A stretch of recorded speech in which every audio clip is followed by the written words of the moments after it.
কৃষ্ণ শান্ত মুনি সতন শিশু তুমি ভগবান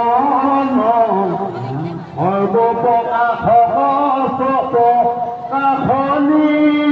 রন্দ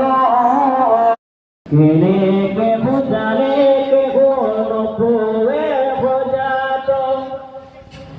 ইরাম মেঘে যেন থাকি থাকে পরতাহম্বাকে জন্ম তু ব্রাহ্মণ শ্রেষ্ঠ হবা তু